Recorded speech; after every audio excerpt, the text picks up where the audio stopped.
What's up, y'all? Yeah, man, we are her. Well, today, this week did kind of start off with a bit of a bummer, which is kind of hard to ignore. But one of the cool things that I found out about when uh, researching leukemia is I don't know. It's worth Google. It's totally legit because I heard some guys mention it. I was like, man, that ain't real. You Google it. It's real. Doctors are using the HIV virus. It's a weaponized way to fight leukemia. That's awesome. And it's one of those kind of things that when you first hear it, you're like, how does that work?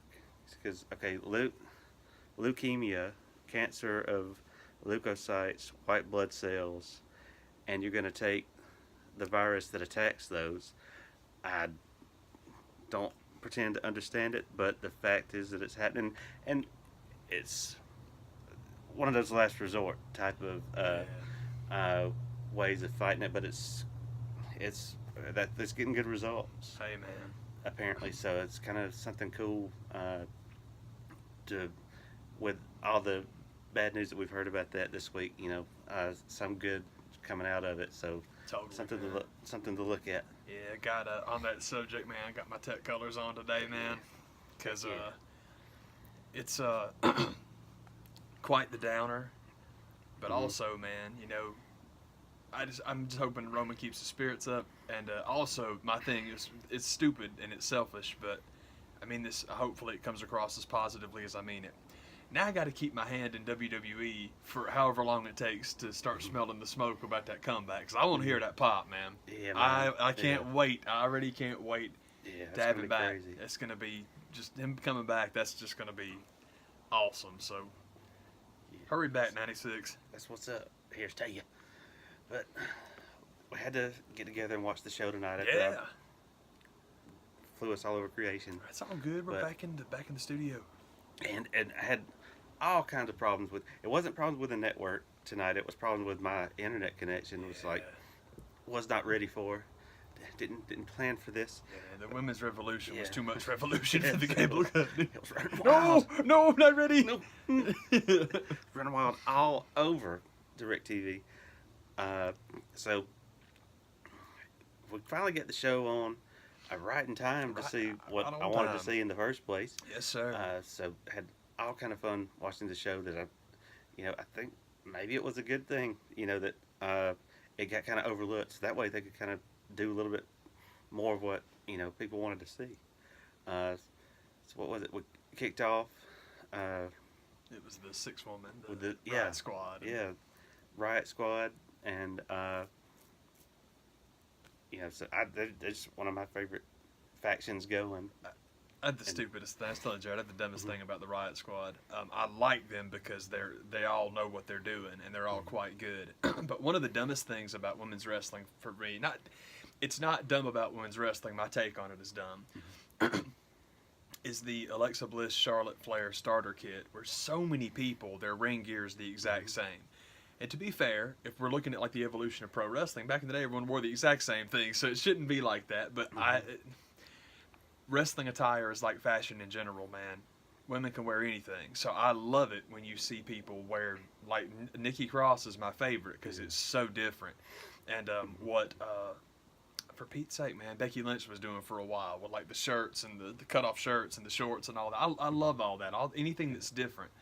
And that being said, when you look at the Riot Squad, all three of them are totally different from each other, which is very, very cool. I just think it's neat. There's tons to look at, and it's just super cool. And then on top of that, like we're saying, they're awesome. All three of them are quite fun, man. Yeah. Liv is the one I know the least about, but she doesn't bother me. Yeah. And then Sarah I absolutely love. And then Ruby's Ruby, man. Yeah, so, that was very cool. And then you're in there with Natalie and with Sasha and with Bailey, who I was telling Jared, I'm just so glad to see Bailey get to do anything again, man, because I really like her. So it was nice, and she got a lot of work, got a lot of the Ricky Morton work of getting simpy, generate simpy, Bailey. Yeah. What are you talking about, Petey? So that was cool. I enjoyed that match, man. She had one spot when it was towards the end when everybody was tagging each other in from all directions, and she just like looked like she totally planted on her head Yeah, outside. I was man. like, what? Don't do Yeah, that. like cleared the rope and it was all good, but I was hoping for a replay and make sure she was all right. Because, yeah, man, it's like, oof. We'd already had the Sarah Logan, Liv Morgan, oh, Sasha, now we're going to break your neck Yeah, into that the was guardrail. for It's like, real. man, that just happened. Yeah, man. We were talking about it when it happened.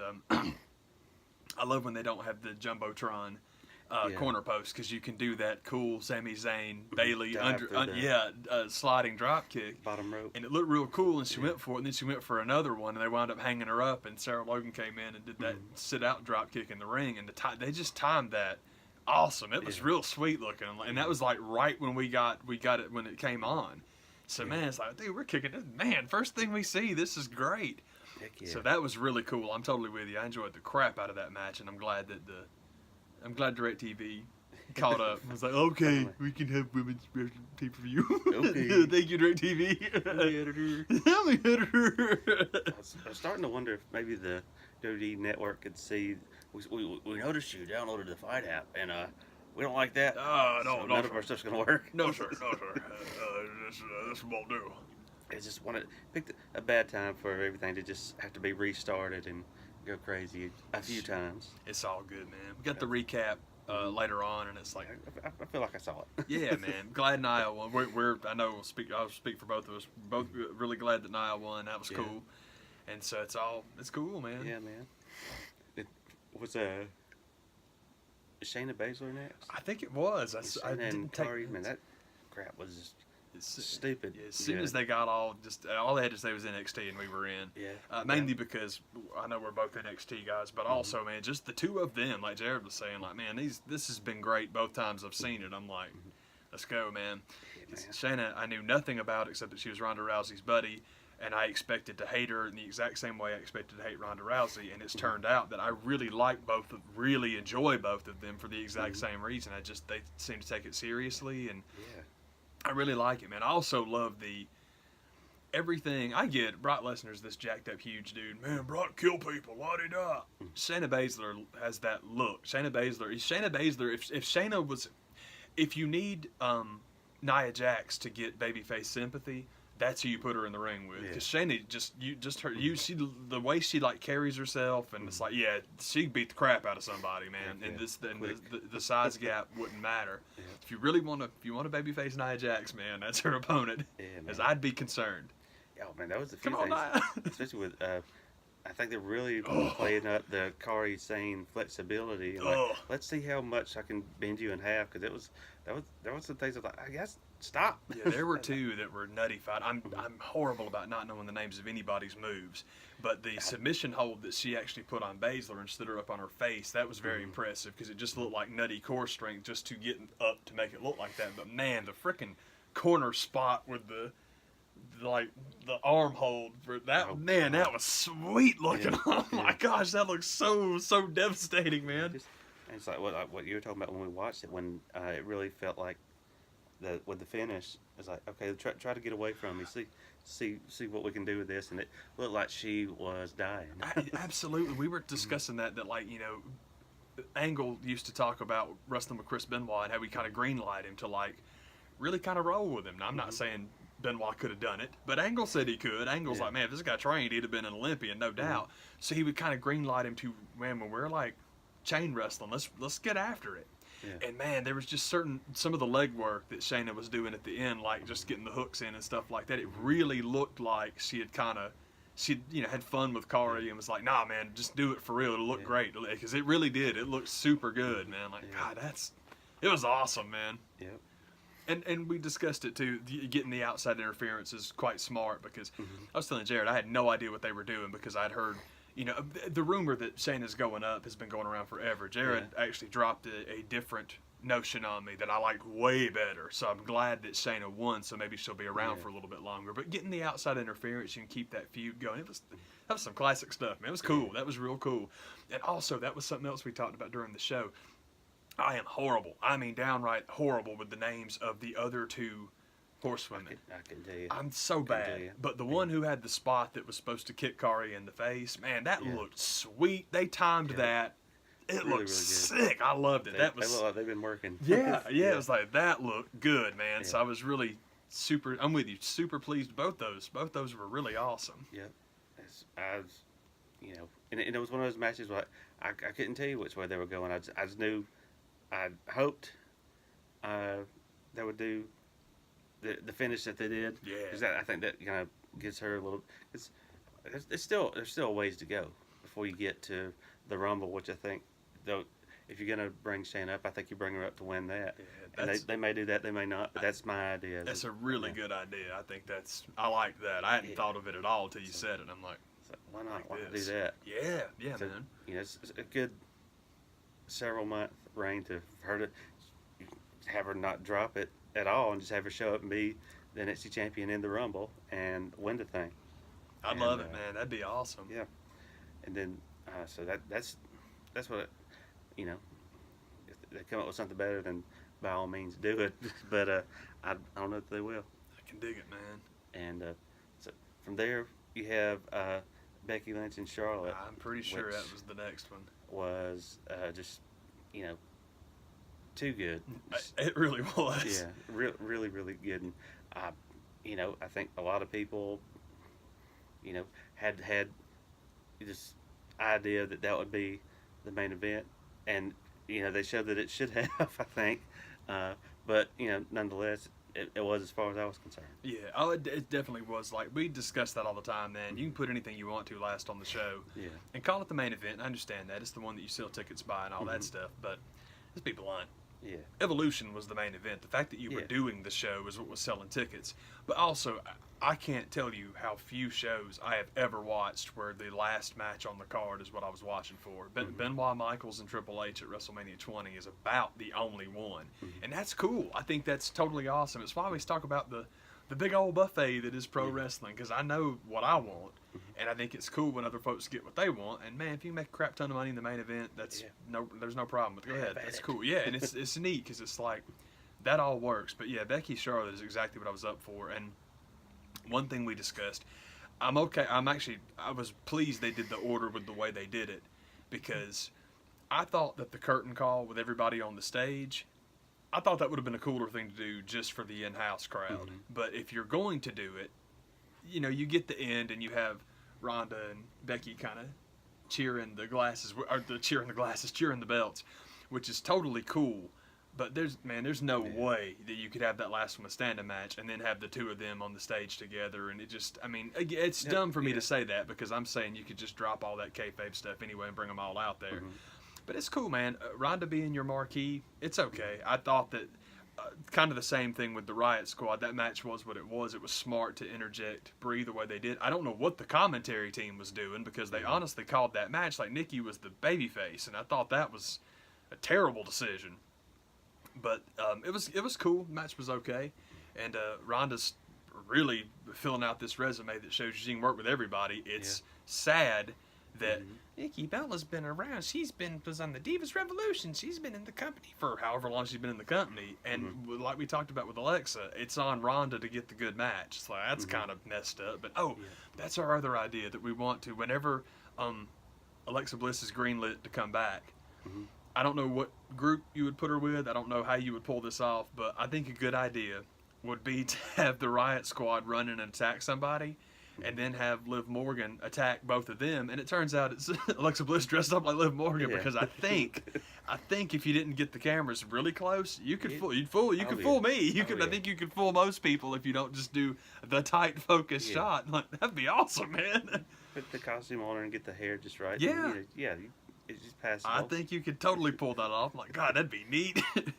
But one of the things that we thought would have made the Becky Lynch Charlotte match even better than it already was is do the Tommaso Ciampa ending that they kind of hinted at but didn't go all the way. Becky totally pulled it off. It's just, again, the commentary team lost it. They ruined it, because Charlotte's doing the She's horse dead taking on the floor. the pony taking her first steps at 9. And Becky's just chilling out on the apron, because they never once made the point that, like, they're both down here. So, but then she just kind of slides off the apron and has the rope, and it's like, well, you're on your feet and you're down, and it's over. And that was cool how they did that.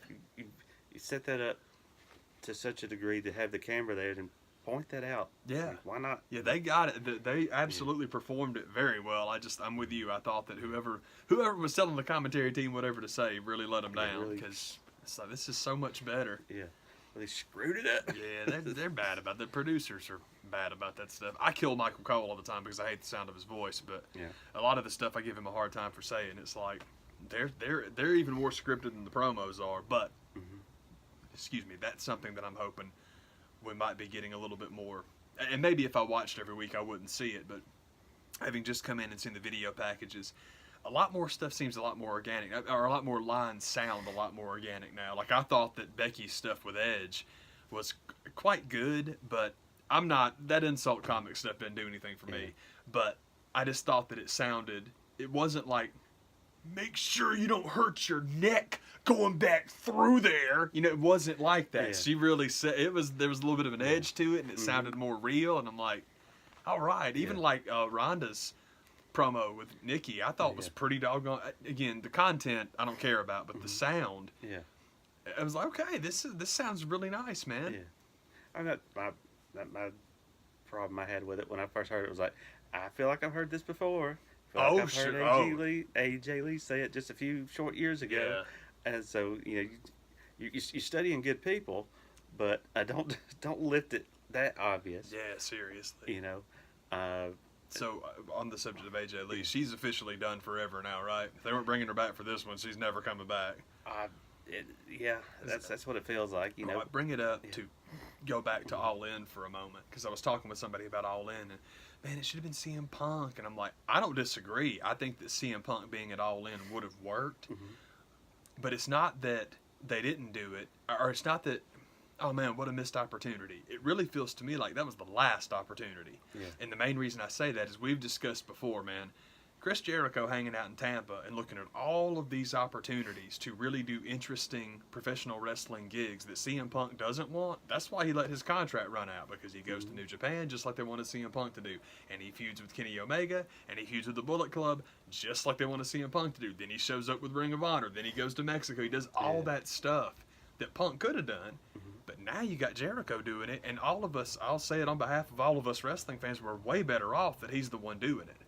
It's way cooler. I think that's why somebody like AJ Lee doesn't want to come back. It's like, you're not going to bring me back to actually give me the credit that I deserve for starting a lot of this. You're just going to try to crap all over everything I did. So I think, you're already doing that anyway. I feel here's to you. I feel the same way. It's like there is no reason there's really no reason for either one of them to come back, but there's damn sure no reason for her to come back if he ain't. And the only reason I say that, it sounds cruddy, because it's like, well, that's just CM Punk's girlfriend now. Dude, that's all they do with any of them. That's it. Once you start dating one of the boys, you're just that guy's girlfriend or what. And they did that with her anyway, because AJ Lee got infinitely more popular once you found out her and Phil were a couple.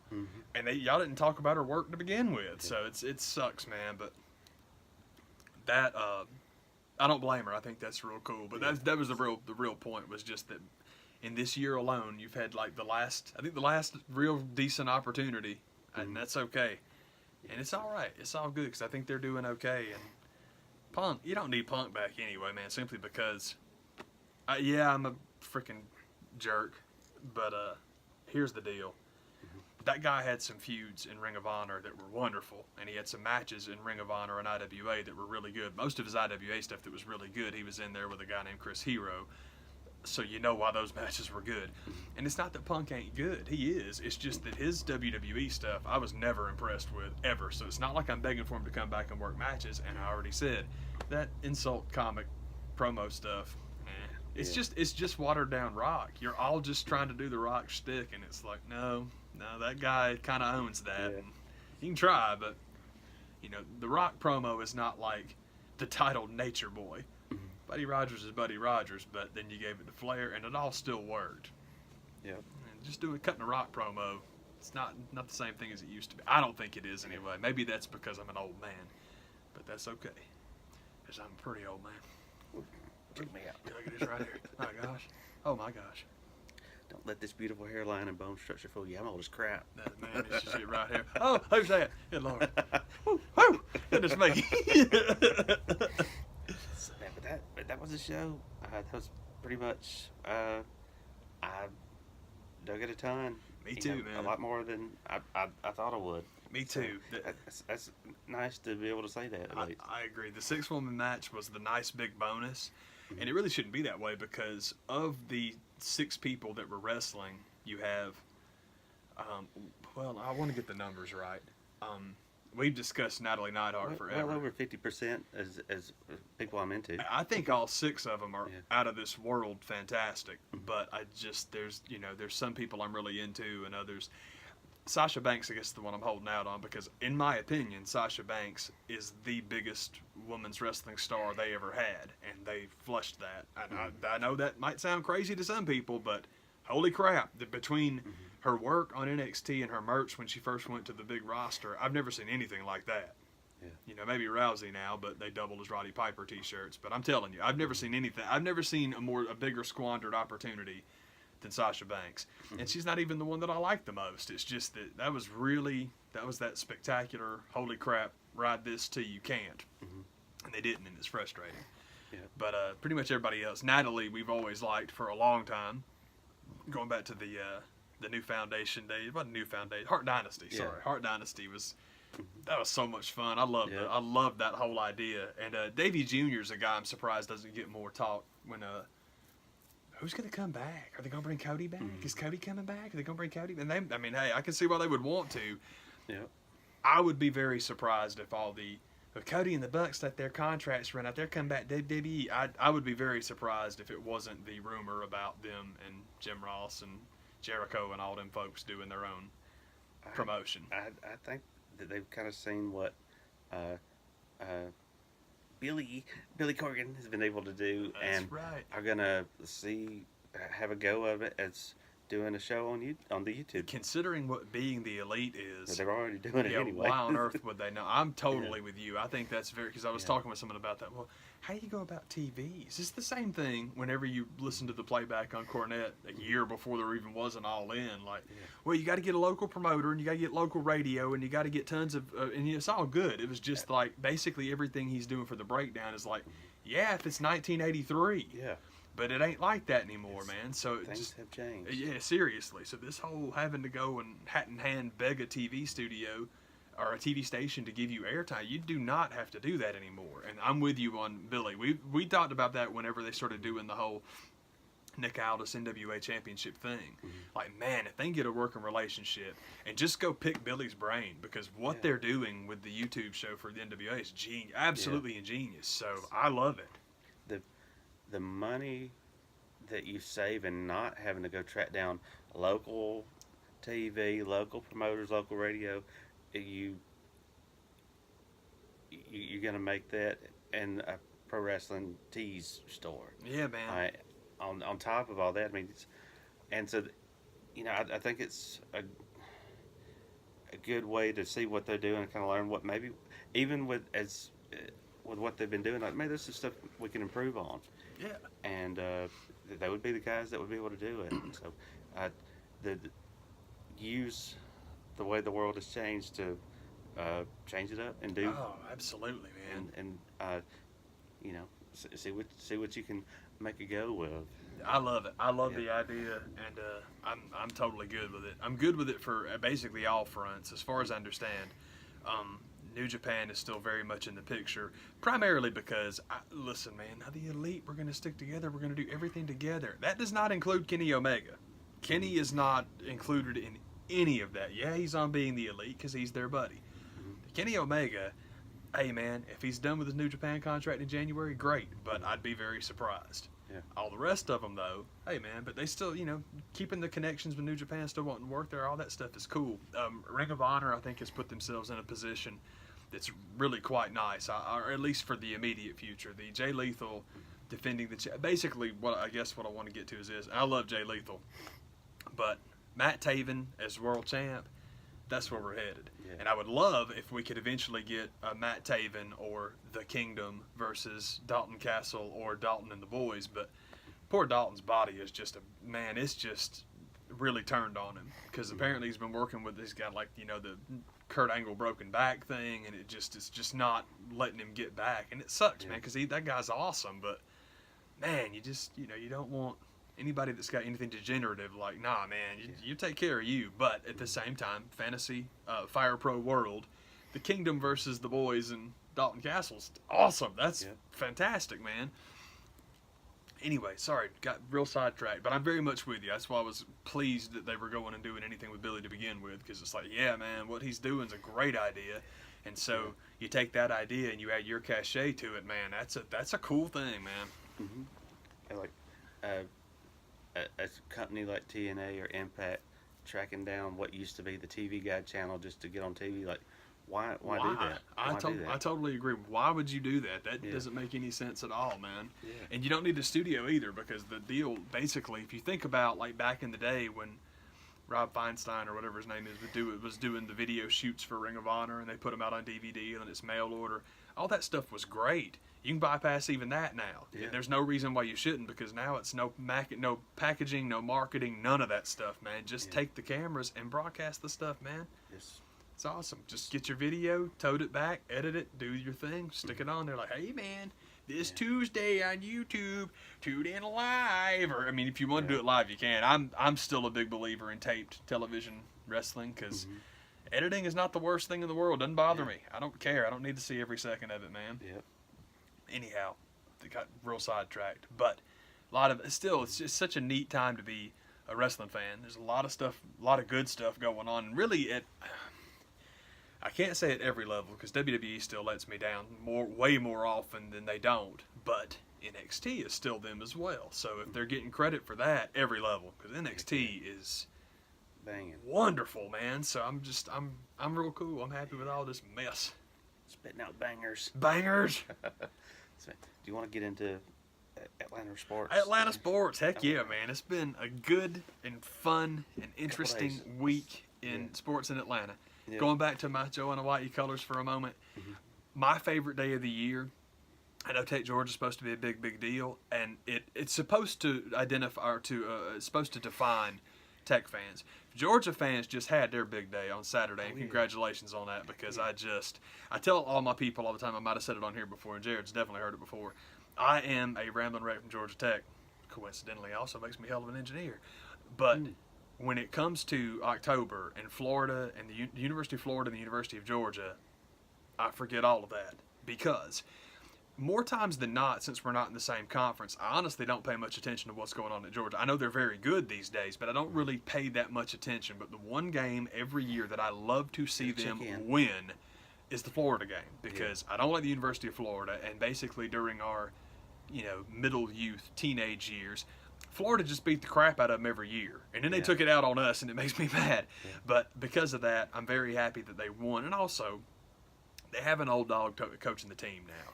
And it's different. It's like when Steve Spurrier used to beat the crap out of Georgia. It made sense. He's a Florida Gator. He doesn't need to be taught to hate UGA. Yep. Same thing with Kirby Smart being there. It's cool. I'm very glad y'all won that game. That made me happy. The Thursday before this Saturday, though, that's my favorite day of the year, because it's Georgia Tech, Virginia Tech. I love it. It makes me very happy. And not only did we win, but we won big. Cool. Tech went up there and punched them in the teeth. Excuse me, and I'll tell you how we did it. The big news is, Tobias Oliver started at quarterback. Clearly, he's better than Taquan. I don't know why he ain't started all year. That's just ridiculous. We need to just start him all the time. And I'm cool with that, because Tobias Oliver's a really good player. Taquan Marshall also is a pretty damn good player. And the important thing about Taquan Marshall is watching him on the sideline as Oliver is kicking ass and doing his thing, because he is like amped up. First guy waiting for him on the sideline. He was totally into it. Quarterbacks can be divas. They can be kind of bratty when they don't get their way. Or they can be awesome teammates, which is exactly what Tate did. So you wind up, he goes out there.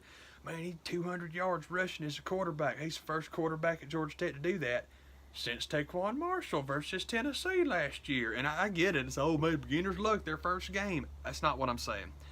I love Paul Johnson. I'm a big fan. But he can outsmart himself sometimes. And they kept talking Thursday about, we got this new blocking scheme, and it's different. I haven't seen it before. I didn't see that at all. What I saw was an extremely streamlined and simplified version of the offense, where instead of doing 14 counters and different reads and seeing what we're going to do, it's like, okay, is it there? No? All right, then I'm going with it. You streamline it, you simplify it, you make it easy because it's a first-time quarterback, just like you did against Tennessee. So what I'm saying is, why don't we take the gutted playbook and just make that the playbook? If it works that well, if you put 50 on Tennessee, which we still lost because we couldn't stop any damn body, and then you put, God, I think they cracked 50 against Tech. That wasn't that long ago. You think I should remember that? But they went bananas both games. I think about 49 against Virginia Tech. But dude, just streamline it. Let's do it. I love it. I am a big fan. Streamline the offense. Let the play clock run down to 2 seconds every time you have it. Limit possessions. That's the best part about what we do anyway. Oh, that reminds me. I had an idea about how to improve the game of football. Because I'm the guy to ask because I hate it. But anyway, I'm very happy that Tech won Thursday because I love it. Also, Georgia Tech, Virginia Tech, and Georgia, Florida are not always on the same weekend. But, man, it seems like they've done it the last – they're close. Yeah. A weekend apart. Something like that. Or the last couple of years, it seems like they're doing it. They're scheduling them on the same day, which I love, man. We've talked before. I'm very selfish about this. I want Georgia Tech and Georgia to be moved to the first week of the season every year. And one of the reasons I want that is because city of Atlanta is the epicenter of college football every year anyway because of all the Chick-fil-A games and the kickoffs and all that. I think the idea of breaking up the ACC-SEC monopoly on that game is really smart. Now, you'll want to stick with SEC teams because those fans will travel. They'll fill that building up. But if you want to bring in Notre Dame's or Southern Cal's, Penn State's, that's a great idea. But I would love it if there are 3 games now. If one of those games every year was Tech versus Georgia, that'd be fantastic. And I want it because I'm very selfish. The main reason I would want to do it is you have great marquee games and all that's fantastic, but it guarantees Georgia Tech and Georgia a primetime spot in the first weekend of college football. I'm selfish enough to want that. I'm selfish enough to want that ad revenue. Let's do it. I love it. And also with it being the state of Georgia, city of Atlanta, what a cool way to celebrate the opening weekend of the sport that's your sport than having the rival. I love it. And I know a lot of people are, man, you got to play Georgia around Thanksgiving. It's tradition. Well, I'm not huge on that tradition crap. I'm the guy that thinks not only should you not play the Rose Bowl on January 1st, your season should have been over by about 3 weeks on January 1st. No weeks off. Keep playing. But anyhow, very sidetracked. That's not even what I wanted to get into. That was the good stuff. The bad stuff is, like we talked about a couple of weeks back when we went up to New York and dropped those points to the Red Bulls. I was concerned then about the Supporters Shield, and now it's done because we went to Toronto and laid an egg. And Orlando City, in the rivalry that doesn't exist, they finally have done something to put themselves on our radar. Now, I still consider DC United our biggest rival, and I'll get to that in a moment, but Orlando City going out and losing to New York today, New York wins the Supporters Shield. And it's the hilarious part about it as a United fan is how thrilled people are because it's like the Yankees lost. And I get it. I understand that we're the New York Yankees. I don't understand why. Because we have not won one single thing ever. And people rejoice when we get beat. Forget the fact that I believe this is New York's 4th Supporters Shield. We don't talk about that part. The New York City team with all the trophies was the underdog.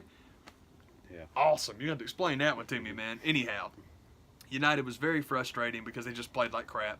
And I think the only real frustrating thing about the season is that it began getting beat 4-0. It ended getting beat 4-1. And that's honestly might as well have been the only 2 games they played all year. Because the entire season when they're in first place and doing fantastic things, nobody says peep. Nobody had one word to say about it. So it's like, well, okay. But the playoffs start. I know it's relatively soon. I'm not optimistic. Only in the sense that I wasn't optimistic about that one to begin with. That's why I wanted the Supporters Shield so bad. But it turns out we qualify for the Champions League anyway because of the point total. So at least that part's good. At least we're going for the huge trophy, or what I hope will eventually be the huge trophy. It's not right now, but you need high dollar teams in there, and hopefully MLS fans don't like the Champions League because Mexico always beats us for it. So if we can get in there and win one, that'll help. Cool. And there's all that, and it's all good.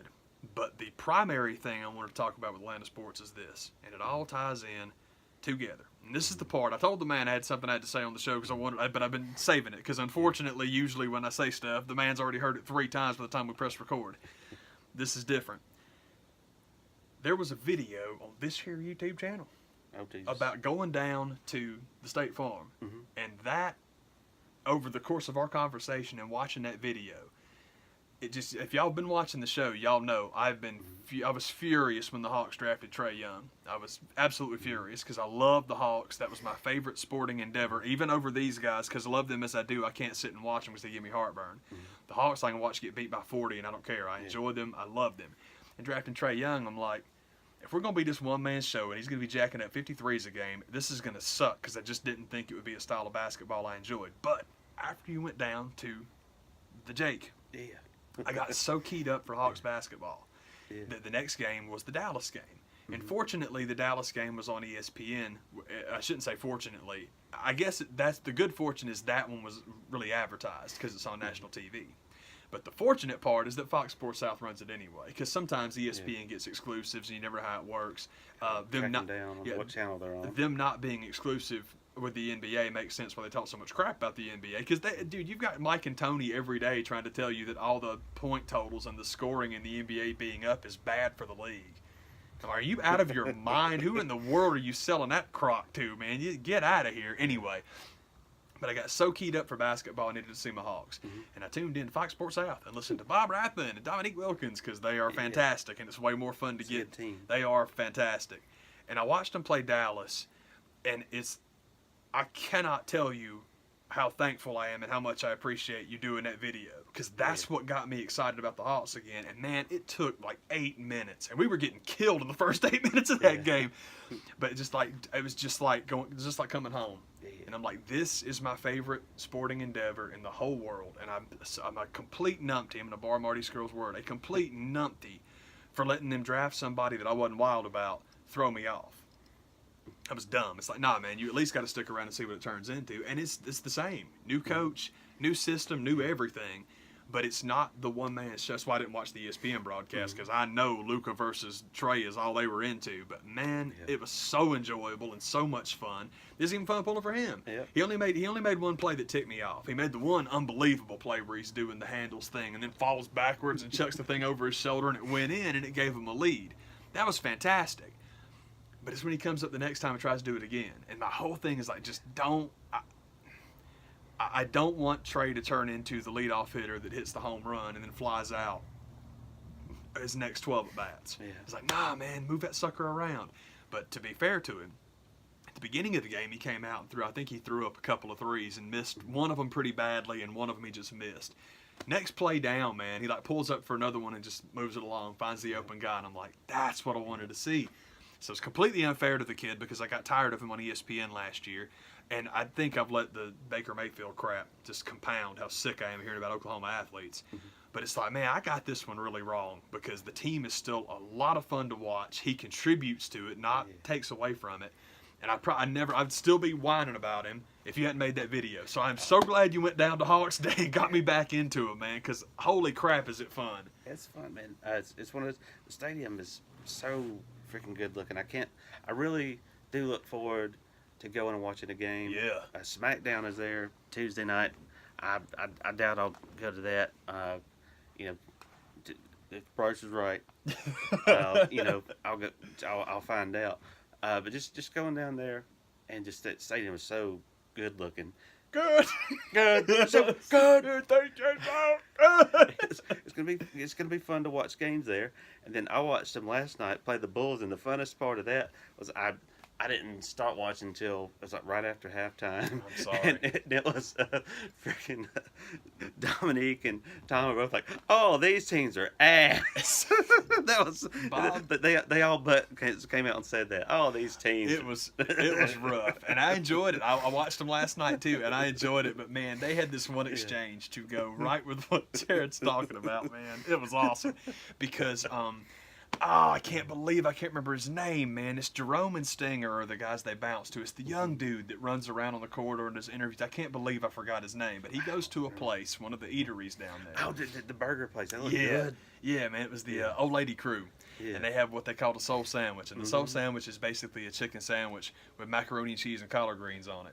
And so he's all like just doing his little setup, and he puts his microphone down. He's like, man, y'all talk amongst yourselves. I got business to do. And takes a bite out of it, and just like, man, I'm dying watching him eat it because I want that so bad. It's weird because we had peas and greens last night, so I was already in collard green mode. And like, I just went full on Ben Horn. I know. But man, they start going back and forth a couple minutes later, man. And, man, we got this great feed inside. You cannot believe how many baseline layups we missed. It was just unfair stuff, and they got my man Spellman, who I love. Spellman's the kid we drafted out of Villanova that I'm real excited about. And also something else that happened, man, is I'm so bad. Herder, I believe, is the kid's name. The kid we drafted out of we had 3 first-round picks this year. We were Trey, it was Herder, and it was Spellman. And I like all these dudes. Now I'm glad to be on the Trey bandwagon because it's just cool. But man, Bob Rathman gave Herder his nickname. He's this nice run-around Ron Weasley-looking kid, so he calls him the Red Mamba. And it was awesome because he just called him that off the cuff, and Nick starts to belly chuckle. So it's like, well, that one's in. They'll be using that the rest of the year. But on the subject, they're joking around with each other. Man, they feed Alonzo. I think it's Alonzo. There, I'm Spellman. I'm just going to go with the name I know. Yeah. Spellman underneath, and he comes up and rolls the thing back, and it just comes right off the rim. And Nick's like, man, can't hit threes. Can't hit twos, and without missing a beat, Bob Rathman has been like, have we mentioned the food selections here at the State Farm Arena? It's exactly what you're talking about. Let's talk about anything other than this god-awful game of basketball. Sweet Jesus. Nobody could hit nothing. I think the final score was, 88-76 or so. It was like, and it was still fun. That's the craziest thing, is they can play that badly, and it's still fun. And also, on the subject, because I'm a dork, and I always say that statistics are the refuge for when you lose, and I agree with that. Man, freaking Dwayne Dedman, big-ass Dwayne Dedman that we got from Orlando a couple of years back. This is a center, and it just tells you about the modern NBA. 2 things we'll discuss about the modern NBA. 1, dude had 13 points, 13 boards, and 5 blocks. Yeah. That's an awesome stat line for a team that really that stunk bad enough for the announcers to tell you, "Woo, man, if you turn the channel, we'll see you next broadcast." They understand. Buy a ticket package and you can go walk the dog. Yeah, seriously. Chick-fil-A, 4 sandwiches, 4 tickets, please. Come on down. But back to your video for a moment. I'm all over the place, but I'm really keyed up. I'm like super excited about the Hawks because it's just so nice to have them back. Because the man knows, and you guys probably know too, the last 2 years have been absolutely miserable. I've been miserable the last couple of years. So any nice distraction that I just like distractions. And it was Atlanta United last year, but I got too caught up with it. And so I hope they win. I love to pull for them. I love wearing the hat. I love supporting them, but I just can't sit and watch them because I get too nervous. It's like I used to be that way about watching Tech, but now I can watch Tech football again, so that's good. Yeah. The Hawks I just enjoy. And it's cool because it's kind of like that across the board with basketball because I'm a big LeBron guy too. Showtime 87 is where I cut my basketball teeth, so I like the Lakers a little bit. I enjoy watching them. Finished that game up last night in San Antonio did San Antonio. DeMar DeRozan is really showing out. People are all of a sudden on this, man, Kawhi Leonard hasn't missed a step. And it's like, did you really expect him to? People all of a sudden want to be the one person that were like, well, I said Toronto was going to be good. Toronto was the 1 seed last year. A lot of people were like, yeah, take the 1 seed and put Kawhi Leonard on there. They'll probably be okay. Yeah. So, yeah, that's very cool, and it's neat. It's fun to see Kawhi back, and I'm glad he's healthy again. But DeMar DeRozan in San Antonio, man, he's not struggling. Yeah. He looks great down there, man. So, I love basketball. My only team, because I'm an idiot, and I let the media make me a villain everywhere, the only team that I'm just kind of off is Philly. And it's not their fault. Ben Simmons is a very fun player. I think that Simmons gets a little bit too much credit for the stuff that he and Lonzo Ball are both really good at. And Lonzo, because we don't like his dad and because his shirt is gold and purple, we got to give him crap for. Yep. They're actually both pretty doggone good. Simmons is a very good player, and Embiid's a very good player too. But Joel Embiid, most unfortunately, he's such a good talker, and he's the new Shaq. I love this kid. He's so outspoken. His social media posts are hilarious. I'm concerned about Joel Embiid because of my friend Willie James. Going back in the day with my man Willie from Philly, who loved the 76ers. I want them to be successful. And that's my problem with Embiid, is he seems so unbelievably content with being famous and being Instagram-tacular. Yeah. It's like, you are going to get it together and win some ball games, aren't you? And it stinks, but it's OBJ. We've seen it before. Odell Beckham ain't never won nothing except a shampoo contest. So it's like, I don't want him to just be that famous kid. I would like for them to win some stuff. Yeah. So, another point, shout out, and this is one of those type of, things on the horizon that I don't always like being brought too much attention to, but it was pretty cool. during the Hawks game the other night, they pointed out how Vince Carter is on his way within the next couple games. He's going to have 25,000 points, and and it's. I don't need any more reasons to circle games on the calendar. Like, should I go to that one? Should I go to that one? Man. It's like, man, don't do that to me. It's a strange thing that I just really owe you for getting me back into these guys, man. I appreciate it because having Jeremy Lin wear your team's jersey is as much fun as we thought it would be. I like he got a haircut. Having Vince Carter, that whole thing was interesting. The whole dreadlock thing with Jeremy Lin was really interesting because it was one of those. I didn't understand those years. It seems to me that Jeremy Lin growing his hair like that, because Jeremy is a genius and very thoughtful and he puts a lot of stuff on social media, so he'll talk about it. It's kind of like, remember when Ichiro first came into the league and he did what most guys did and had the pants all the way down to the boots, and then he started wearing his socks up. The story behind that is that, I mean, everybody wore their socks like that in the 20s and 30s, but Ichiro, on a visit to play the Royals, went to the Negro League Museum, Hall of Fame. Cool. And so he started wearing his socks up as a tribute to those guys, because it was one of those things where it's like, these guys couldn't play, and if they hadn't persisted and wound up in the league, then I wouldn't get to play here either. So it just became, that was his tribute to those guys that never got the chance. It's like, that's pretty radical. Jeremy Lin, growing his hair out, people killed him for cultural appropriation. And he's like, well, you're actually right, because I love this game, and this game was created and cultivated and loved. I love this game because of black people. So it was, for him, it was this tribute kind of thing, and the guys on his team apparently did not mind at all because they knew him. But once he got like brushback or blowback on social media, he's like, okay, he's like, I don't, this is where I was going for, and it's obviously not where I got. So, hey, man, it's okay. I can go back to the old style. And it was just a real cool thing because it turned into this really good conversation of like, man, I ain't trying to offend you, but if it bothers you, let me know. Yeah, that bothers us. Okay, no problem. And it's enough people told him that it bothered him that he's like, no problem. But that turned out to be a much cooler thing. And unfortunately, that story didn't get out very much, but at least it happened. Yeah. So that's cool. And it is cool having that kid wear your shirt. Having Vince Carter. Yeah. Man, you would have people that would get the custom jersey for their team and get 15 Carter put on it, and now we can actually get one. Yeah. And man, one of my things I love about Vince is Vince has always been fun. Who doesn't like Vince Carter? Yeah. But man, it's whenever you see the guy that comes up as this like 98-mile-an-hour fireballer who then learns how to paint the corners and becomes like Eckersley, if you will. Or Smoltz never lost that heat. Yeah. But man, you learn how to paint those corners and you can pitch situationally and maybe you're a closer. That's what Vince does now. Vince does everything because instead of going out and scoring 40, he's like, man, he's not going to do that. But you see him propped up on the outside, him with an open three, he'll drop that sucker, and it's like, God, this is so cool, man. This is why I keep gushing about the State Farm video. If you haven't watched it, watch it. It's awesome. It'll make you want to come to Atlanta to a basketball game. Come on down. You come on down. There's plenty of seats. You can hang out with us in the 400 section. Yeah. Yeah, man. But this is why I gush about it so much, because I love just basketball in general, but especially having a team that close down the street. I love it. And it's like I got my Hawks back, and I really do appreciate it. But one other thing I wanted to mention about that video, and I meant to leave a comment about this, and I didn't because I'm an idiot. Actually, you know what? It wasn't I was going to leave a comment. It was when you were going through your pictures. I noticed it, and I wanted to ask, and now I've seen it again, and I'm like, that's what I thought. Man, they have taken the retired numbers, and they've done them, like, according to the era that the player played in. They're, like, all different colors, and the logos are era accurate. That is so cool looking. It's tight. That's some tight stuff. I don't feel like I took it all in. I can believe it. There's plenty of stuff to check out and see. I can totally believe it, man. With like just seeing it, there's a behind the one of the baskets.